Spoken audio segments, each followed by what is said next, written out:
राधे राधे दोस्तों, जय श्री कृष्ण। तो आइए श्रवण करते हैं शिव चतुर्थी व्रत कथा। एक बार चित्रभानु नाम का एक शिकारी था जो जंगल में शिकार करता और अपना जीवन यापन करता था। एक दिन वह शिकार करते करते जंगल में बहुत दूर निकल गया और रात हो गई। वह भूख प्यास के व्याकुल होकर एक तालाब के किनारे एक बेल के पेड़ पर चढ़कर रात बिताने लगा।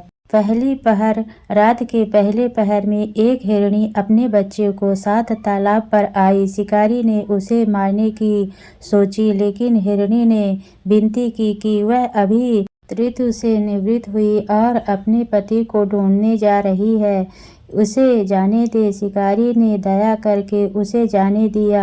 इस दौरान शिकारी के हाथों में अनजाने में ही एक बेल का पत्र शिवलिंग पर गिर गया। रात के दूसरे पहर में एक और हिरणी अपने बच्चे के साथ आई। उसने भी जीवन दान मांगा। शिकारी ने उसे भी जाने दिया और उसके हाथों में से बेलपत्र शिवलिंग पर गिरे। रात के दूसरे पहर में एक हिरणी अपने बच्चे के साथ आई। शिकारी ने उसे भी जाने दिया। इस तरह अनजाने में ही उसके हाथों से शिवलिंग पर बेलपत्र गिरते रहे।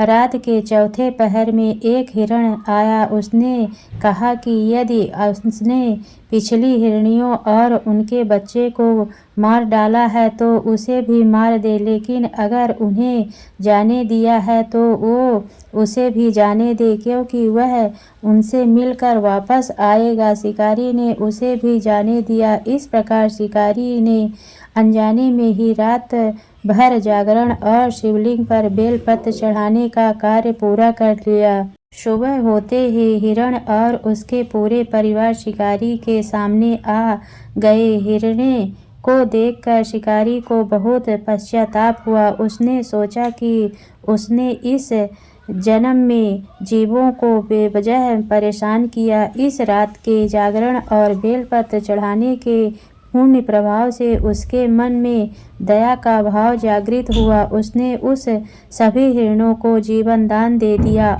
और कभी हिंसा न करने का संकल्प लिया। इस अनजाने में हुई पूजा और जागरण के प्रभाव से जब चित्रभानु की मृत्यु हुई तो यमदूत उसे लेने आए, लेकिन शिवगणों ने उन्हें रोक दिया और चित्रभानु को शिवलोक ले गए। शिव जी की कृपा से उसे पिछला जन्म याद आ रहा था और वह अगले जन्म में भी शिवरात्रि का व्रत कर पाया। भोलेनाथ की जय। बोलो शिव शंकर की जय।